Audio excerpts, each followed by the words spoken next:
اللہ الرحمن الرحیم۔ السلام علیکم ورحمۃ اللہ وبرکاتہ۔ اللہ تعالیٰ کی رحمتیں اور برکتیں ہم سب پر جاری و ساری رہیں۔ سیرت رسول عربی صلی اللہ علیہ وآلہ وسلم کے سلسلے میں آج تعمیر کعبہ عنوان ہے۔ جب نبی کریم صلی اللہ علیہ وسلم کی عمر مبارک 35 سال کی ہوئی تو قریش نے کعبہ کو از سر نو بنایا۔ علامہ ارزقی متوفی نے تاریخ مکہ میں لکھا ہے کہ حضرت ابراہیم علیہ السلام نے پتھروں سے جو تعمیر کی تھی، اس کا طول اور عرض حسب ذیل تھا۔ ارتفاع 9 گز، طول سامنے کی طرف حجر اسود سے رکن شامی تک 23 گز، عرض محراب شریف کی طرف رکن شامی سے رکن غربی تک 22 گز، طول پچھواڑے کی طرف رکن غربی سے رکن یمانی تک 31 گز، عرض رکن یمانی سے حجر اسود تک 20 گز۔ اس عمارت کو حضرت ابراہیم علیہ السلام تعمیر کر رہے تھے اور حضرت اسماعیل علیہ السلام کے کندھے پر پتھر لاد کر رہے تھے۔ جب دیواریں اونچی ہو گئیں تو مقام پر کھڑے ہو کر کام کرنے میں مشکل ہو رہی تھی۔ جب حجر اسود کی جگہ تک پہنچ گئے تو آپ نے حضرت اسماعیل سے فرمایا کہ ایک پتھر لاؤ، میں اسے یہاں نصب کروں تاکہ لوگ طواف یہاں سے شروع کیا کریں۔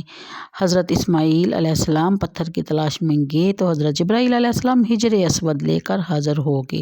اسی بنا میں دروازہ سطح زمین کے برابر تھا، مگر چوکھٹ بازو نہ تھے، نہ کواڑ تھے، نہ چھت تھا۔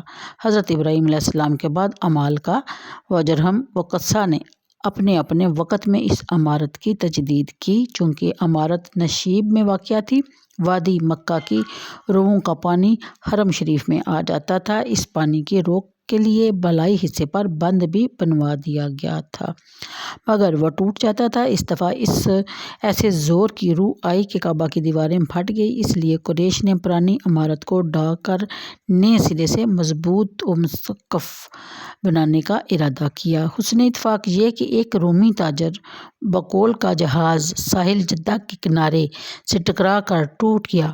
بقوم مذکور معمار اور نجار بھی تھا۔ قریش کو خبر لگ گئی تو ولید بن مغیرہ چند اور قریشیوں کو ساتھ لے کر وہاں پہنچے۔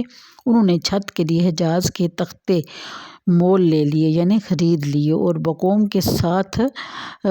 کو بھی ساتھ لے آئے۔ دیواروں کے لیے قریش کی ہر ایک قبیلہ نے الگ الگ پتھر ڈھونے شروع کیے اور مرد یعنی کہ 2 مرد مل کر دور سے پتھروں کو اپنے کندھوں پر اٹھا کر لایا کرتے تھے۔ چنانچہ اس کام میں حضرت اپنے چچا عباس کے ساتھ بھی شریک تھے یعنی کہ اور کوئی صفا کے متصل اجیاد سے پتھر لا رہے تھے۔ جب سامان عمارت جمع ہو گیا تو ابو وہب بن عمرو بن عہد مخزومی کے مشورے سے قبائل قریش نے تعمیر کے لیے بیت اللہ کی چاروں طرفیں آپس میں تقسیم کر لی۔ ابو وہب مذکور حضرت کے والد ماجد عبداللہ کے ماموں تھے۔ اسی نے قریش سے کہا تھا کہ کعبہ کی تعمیر میں کسب حلال کی کمائی کے سوا اور مال صرف نہ کیا جائے۔ جب عمارت حجر اسود کے مقام تک پہنچ گئی تو قبائل میں سخت جھگڑا پیدا ہوا۔ ہر ایک قبیلہ چاہتا تھا کہ ہم ہی حجر اسود کو اٹھا کر نصب کریں گے۔ اسی کشمکش میں 4 دن گزر گئے اور تلواروں تک نوبت پہنچ گئی۔ بنو عبدالدار اور بنو عدی بن کعب نے تو اس پر جان دینے کی قسم کھائی اور حسب دستور اس حلف کی تاکید کے لیے ایک پیالے میں خون بھر کر اپنی انگلیاں اس میں ڈبو کر چاٹ لیں۔ 5ویں دن جب مسجد حرام میں سب جمع ہوئے، ابو امیہ بن مغیرہ مخزومی نے، جو حضرت ام المومنین ام سلمہ کے والد اور قریش میں سب سے معمر شخص تھے، یہ رائے دی کہ کل صبح جو شخص اس مسجد کے باب بنی شبیبہ میں سے حرم میں داخل ہوا، یعنی دروازہ تھا بنی شبیبہ جس کا نام تھا حرم شریف میں، اس دروازے سے جو داخل ہوگا وہی ثالث قرار پائے گا۔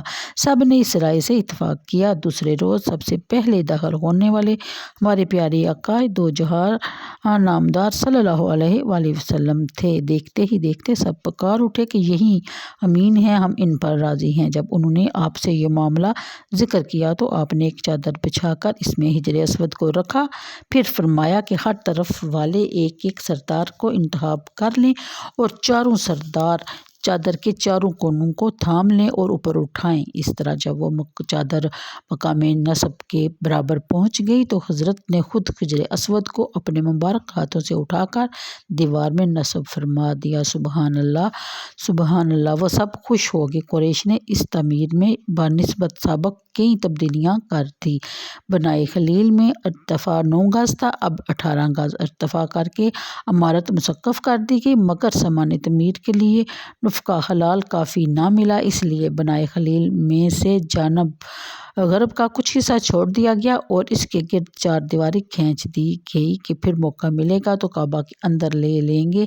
اس حصے کو حجر یا خطیم کہتے تھے۔ بنائے خلیل میں کعبہ کا دروازہ سطح زمین کے برابر تھا، مگر اب قریش نے زمین سے اونچا کر دیا تاکہ جس کو چاہیں اندر جانے دیں اور جس کو چاہیں روک دیں۔ عہد نبوت میں حضرت کا ارادہ ہوا کہ حجر کی عمارت کعبہ میں ملائیں اور دروازہ سطح زمین کے برابر کر دیں، مگر بدی خیال ایسا نہ کیا کہ قریش نئے نئے مسلمان ہوئے ہیں، کہیں دیوار کعبہ کے گرانے سے بدظن ہو کر دین اسلام سے نہ پھر جائیں۔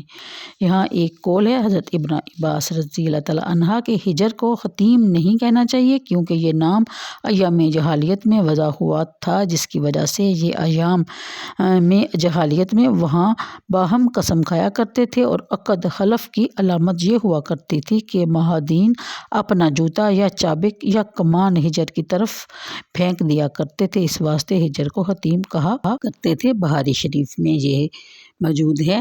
تو آج کے لیے اتنا ہی، مجھے دیجیے اجازت، دعاؤں میں یاد رکھا کیجیے گا۔ انشاءاللہ کل باب نمبر 3 ہوگا، سیرت رسول عربی صلی اللہ علیہ وآلہ وسلم کے بارے میں مزید معلومات آپ کے ساتھ شیئر کی جائے گی۔ تو اللہ حافظ۔